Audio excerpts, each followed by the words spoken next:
अस्सलामुअलैकुम। इस वक्त मैं मौजूद हूँ पेशावर प्रेस क्लब का सदर जो है अरशद मलिक अज़ीज़ साहब। इनसे पूछेंगे कल जो इंतखाबात हुए थे खैबर यूनियन ऑफ जर्नलिस्ट के मलिक साहब पिछले 2 साल से पेशावर प्रेस क्लब के सदर रह चुके और आइंदा भी मतलब इन्होंने प्रेस क्लब के लिए इतने काम किए कि माजी में इतने काम किसी ने भी नहीं किए। अस्सलाम वालेकुम सर। वालेकुम सलाम। बहुत शुक्रिया।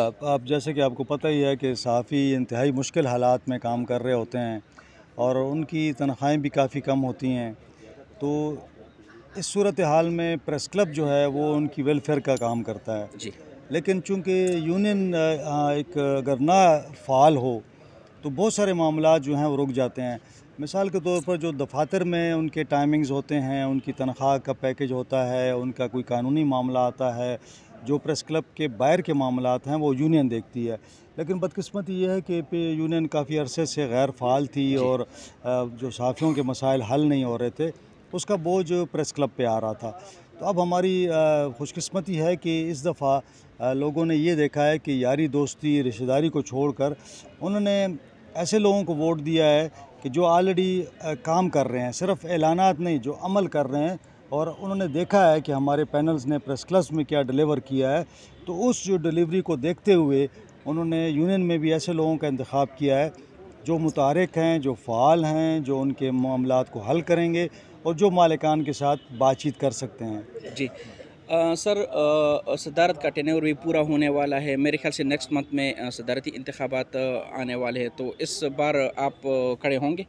नहीं, हमारे चूँकि प्रेस क्लब का आइन है कि मैं 2 दफ़ा ही सदर बन सकता हूँ, जी। तीसरी मरतबा नहीं बन सकता। तो इंशाल्लाह किसी और दोस्त को मौका देंगे ताकि वो जो हमने काम किए हैं उसका तसलसल रहे और इसी तरह खिदमत का जो जज्बा है वो इसी तरह इसको चलाया जाए। अगर बात की जाए तो कि इस 1 साल में आपने सहाफ़ी की फ़लाह बहबूद के लिए प्रेस क्लब के लिए क्या-क्या किया?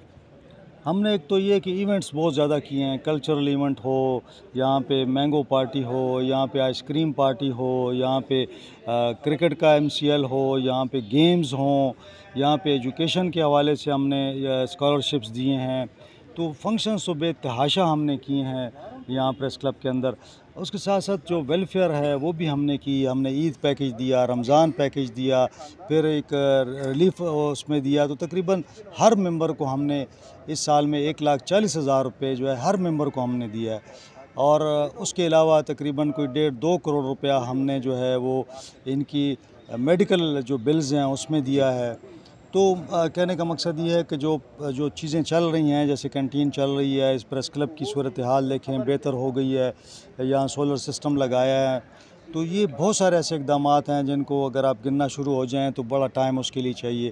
तो काफ़ी हद तक हमने काम कर दिए हैं, यहाँ पे इसको बेहतर कर दिया है। ठीक है sir, thank you so much. मेहरबानी सर।